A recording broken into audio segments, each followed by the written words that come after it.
Hi friends, welcome back to my channel.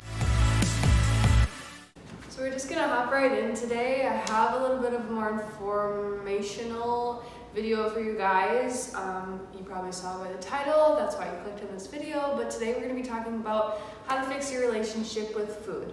So let's just get right into it.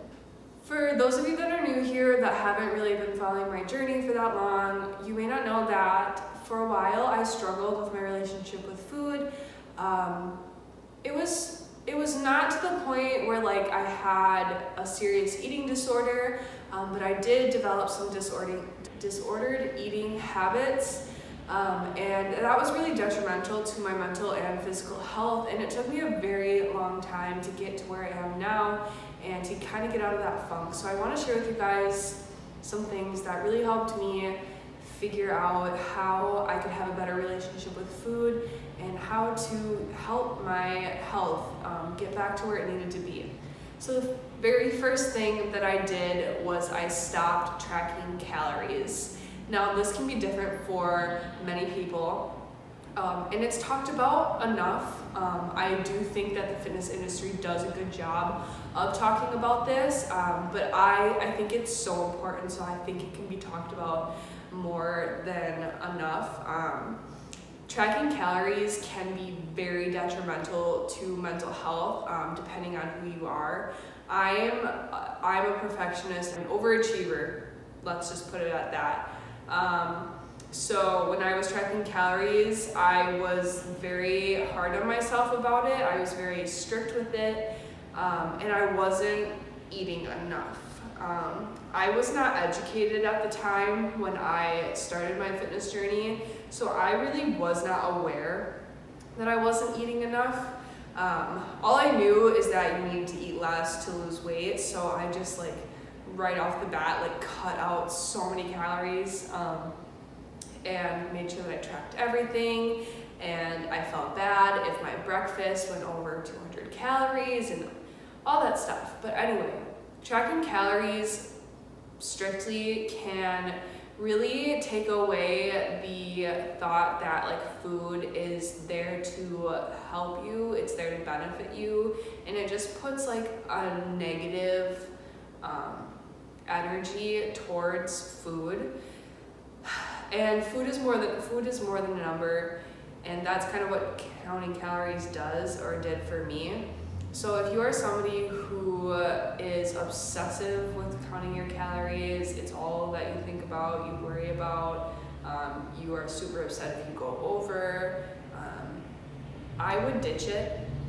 I would cut it out. If you are not doing it for specific reasons like a competition, like a physique show, then I would cut it out. If it's starting to kind of ruin your mindset around food, it should go. Okay. Going off of stopping your tracking, I want to talk about starting slow. Obviously, this is going to be a big change for a lot of people, especially if you've had this bad relationship with food for quite some time.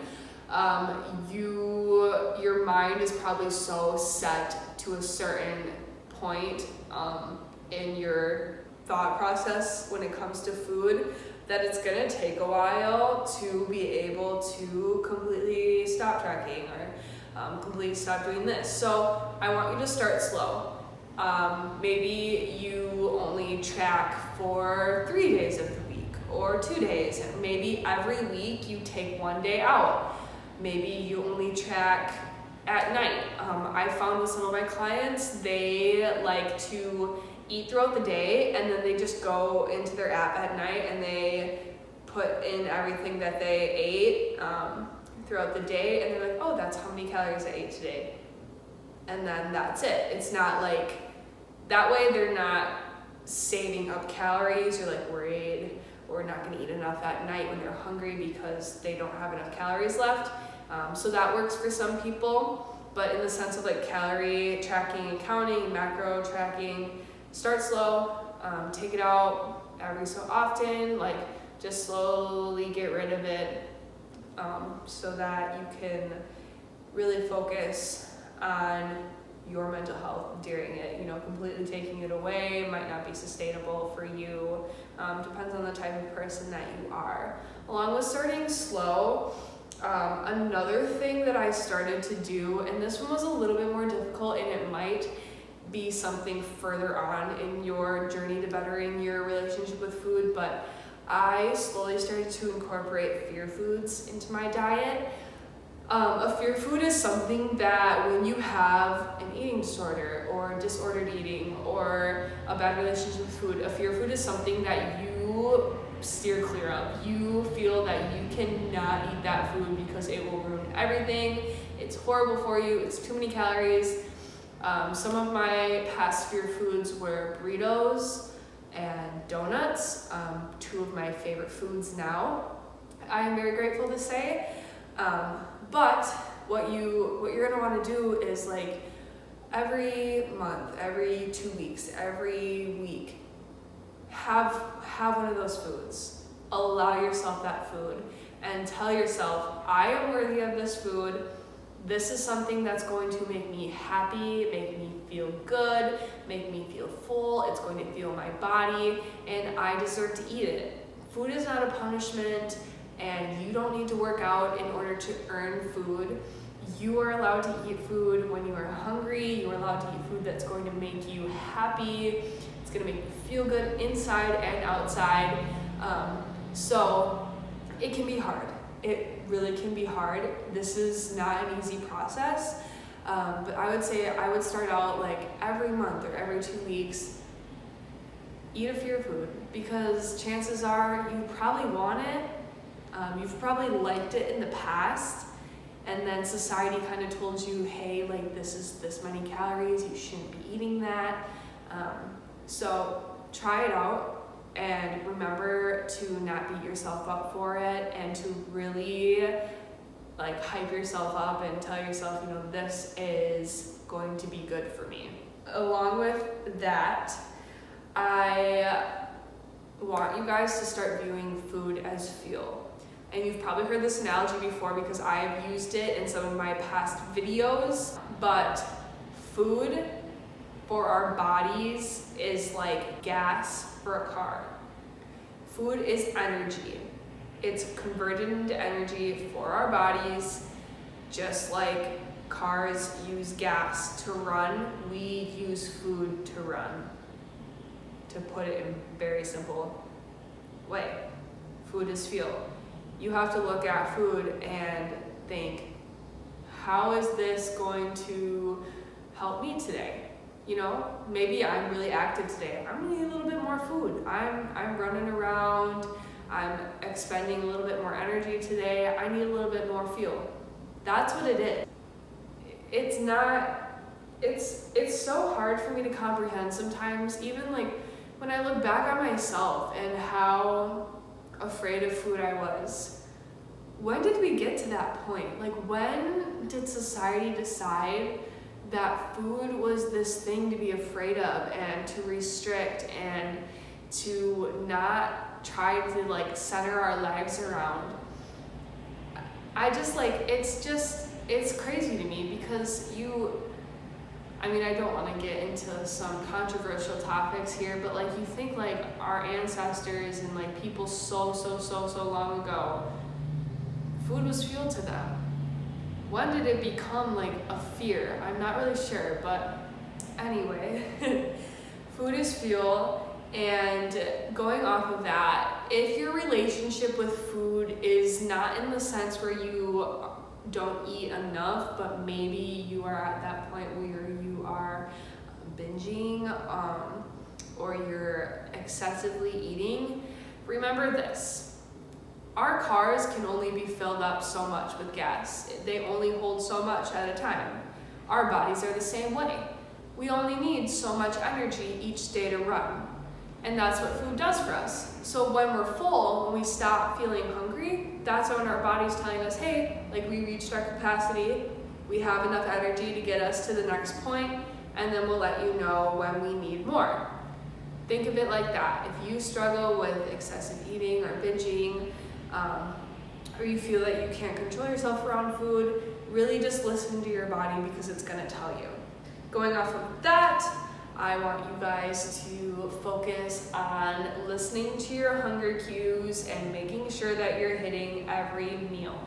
These two go hand in hand because, like I said, a bad relationship with food can be either way. You're eating too little, you're eating too much. Like, food is something that controls your life in two different aspects. So focus on every meal, breakfast, lunch, dinner. If that's a good starting point for you, then great, that's what you should do. Make sure that you are eating in the morning, the afternoon, and at night, because that's like the basic schedule. Obviously, we want to eat a little bit more than that, but that's the basic schedule. If you have no problem eating those 3 meals, listen to your hunger cues. Stop when you're full, eat when you're hungry, okay? So maybe like between breakfast and lunch, you're feeling a little hungry, you have a little snack. Between lunch and dinner, you're feeling a little hungry, you have a little snack, but you stop when you're full. The more you pay attention to it, the easier it's gonna get. The more that you really listen and you're like, okay, I'm feeling kind of hungry, I just drank some water, so I know I'm not thirsty, I'm gonna have a snack. I'm allowed a snack. My body needs a little bit more energy to get me to the next meal. And then going off of listening to your hunger cues and pretty much just like wrapping everything up into one big thing is intuitive eating. And this is what saved me.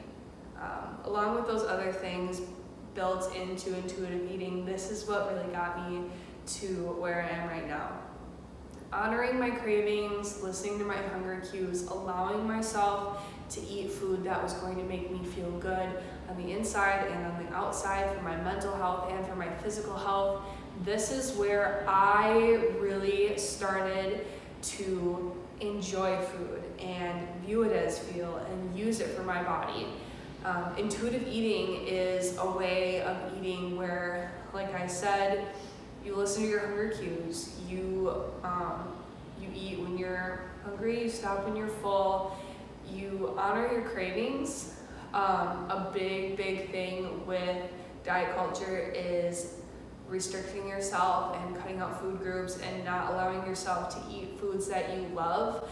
And I just, like I said before, I don't understand it.